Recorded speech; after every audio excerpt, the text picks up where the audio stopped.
Hey Covenant, my name is Patrick Griffey, the Associate Director of Discipleship, and this is Wednesday Rewind.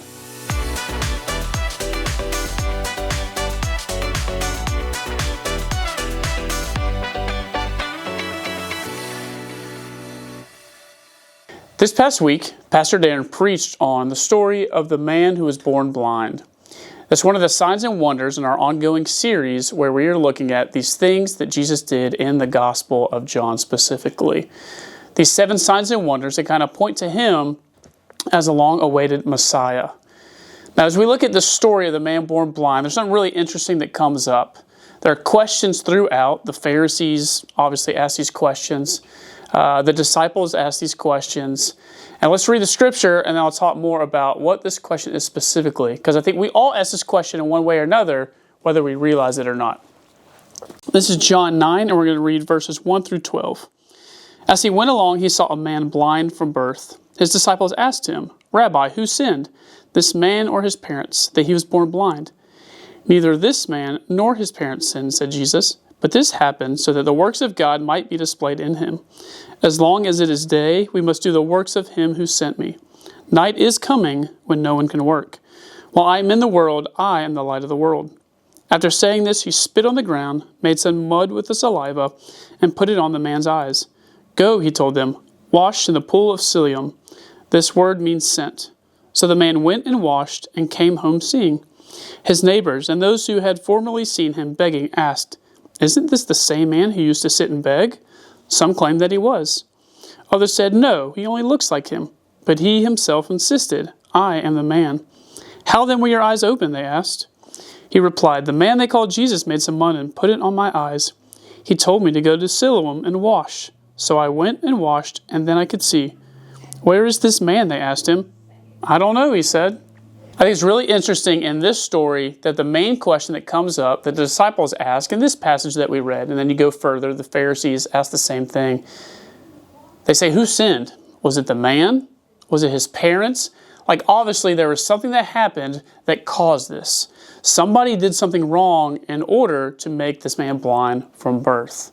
Now, a little bit about my daughter, Eliza. At 9 months old, we realized that she had a cataract in her eye.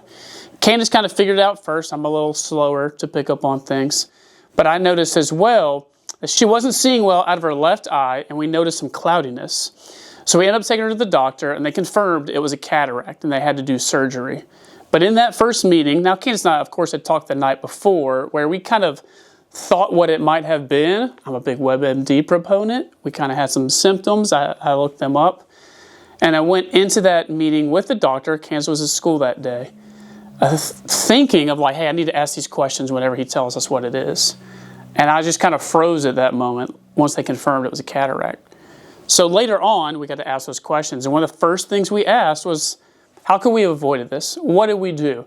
I like to be very active. So Eliza and I, from the day she was born, would take lots of walks. We'd be outside. I was like, oh my gosh, did I do something? Was it the sun? And the doctor was like, no, like there's nothing you could have done to prevent this. And he has reassured us each step along the way that we're doing the right job with her. But I think that's a natural thing. Something happens, and we ask the question, how could we have avoided this? Or who's to blame? That's really easy to do. Or who's at fault? What really happened here? And what Jesus is saying is that, well, no one's to blame. What happened is that God is going to be glorified through this. I think back about many times that I've been on youth retreats, and to one particular instance, a pastor was talking about basically difficult things that happen in our lives. These times where we really question God's authority, questions God's love for us. And he said, specifically to the adults, for us to raise our hands. If we think about the probably 3 times in our life that we were the closest to the Lord, those were probably the worst times in our lives. The things that we were praying that he would take away from us were things that brought us closer to him ultimately. That we got to see God through those things. And I can see that in my own life. The things that have caused the most pain or the most damage or have really maybe caused me in that moment to question God's love for me are those things that have really brought me closer to him. Those things that have drawn me closer to a relationship with him that has glorified him through those things. That's what Jesus is saying here. There's no one to blame here. He was made blind so that God could be glorified through it.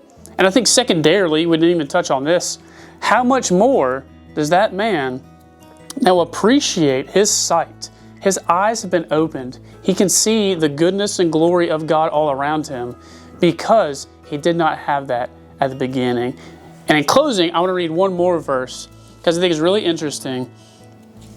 A few verses. And this is Jesus on the tail end of this, and it's the heading in my scripture says spiritual blindness. And this is John 9, verses 35 through 41. Jesus heard that they had thrown him out, him being the blind man. And when he found him, he said, "Do you believe in the Son of Man?" "Who is he, sir?" the man asked. "Tell me so that I may believe in him." Jesus said, "You have now seen him. In fact, he is the one speaking with you." Then the man said, "Lord, I believe," and he worshipped him. Jesus said, "For judgment I have come into this world, so that the blind will see, and those who see will become blind." Some Pharisees who were with him heard him say this and asked, "What? Are we blind too?" Jesus said, "If you were blind, you would not be guilty of sin. But now that you claim you can see, your guilt remains." This man's now able to experience God in the flesh and see him. And some of that comes because of the recognition that he was not able to see in the beginning. Jesus provides this miracle and heals him so this man who was born blind is now able to see. And he appreciates that gift so much more because of what Jesus did for him. Join us this Sunday as we look at the story of Jesus raising Lazarus from the dead.